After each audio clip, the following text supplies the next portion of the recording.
guys, it's Danny back again with another video. Today's video I'm going to be making over an old blue chair that was in my son's room. I actually put it on Facebook Marketplace to sell. I had $40 on it. Well, no one responded and I thought I'd keep it because I wasn't going to give it away. It's the most comfortable chair, it's amazing.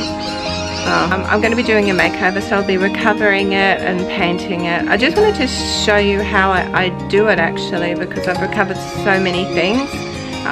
Yeah, and I'd be interested to see how this turns out. So I'll be heading off to Spotlight looking for some fabric, which is a really fun part because I love doing that, seeing what we can find. And I'll be starting on that today, so if you want to see the transformation, join me please.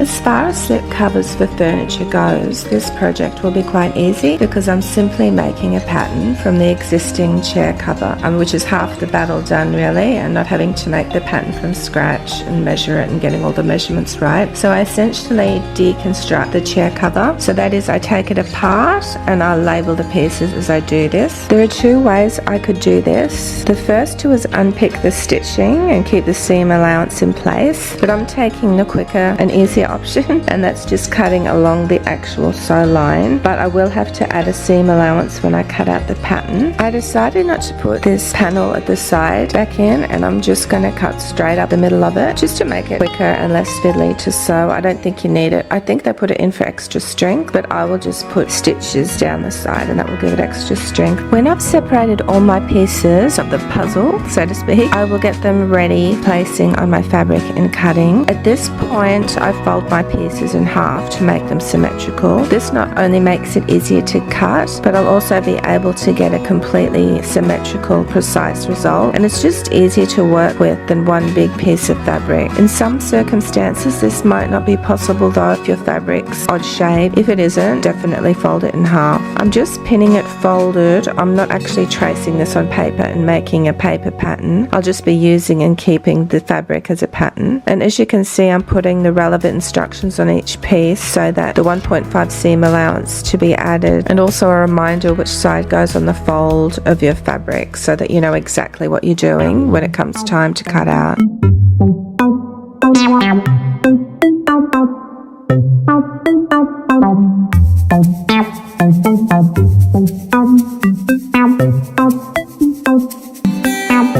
So now I've got my fabric. This was actually only $2 a meter, which was such a bargain. I actually realized later that this was a weatherproof canvas as well, so I can actually use this chair for outside. Now we've got the fabric, I can cut out the pieces of my slip cover. If you have a pattern fabric, just make sure you're placing the pattern on in the right direction. You don't want the pattern upside down, and that all of the pieces are pinned in that direction and not upside down, so that when it comes to sewing your pieces together, they all flow and they're all the same way. Not only for the two front pieces, but for the back pieces as well. You don't want all of the front the right way and all of the back upside down, so just be mindful of that. My fabric though isn't, even though it's patterned, there's no up and down, left or right really. I did still place them all in the same direction though, just to be sure. So after pinning and before cutting out, I just made sure I put the 1.5 centimeter seam allowance in, except at the bottom where I'm attaching the Velcro. I made that a 2 centimeter seam allowance.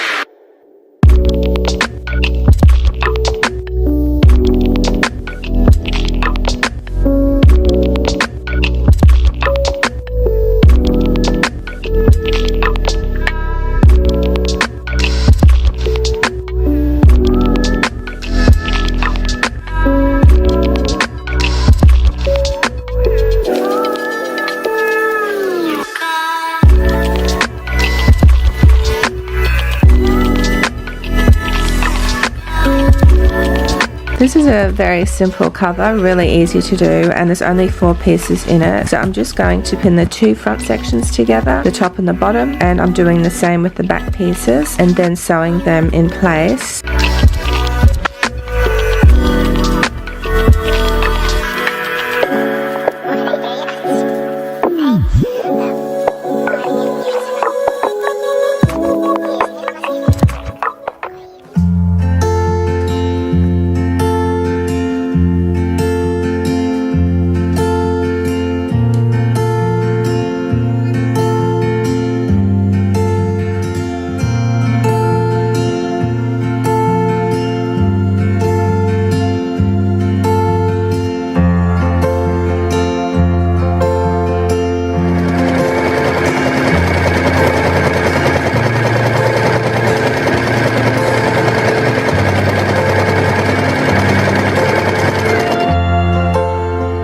is Velcro that's attached to the bottom sections of this cover to hold it in place once it's on the actual chair. So I made a hem at the bottom of both pieces before I attached this, and then I attached the Velcro. And I actually made a mistake when I bought the Velcro. I bought the adhesive Velcro, so don't do that.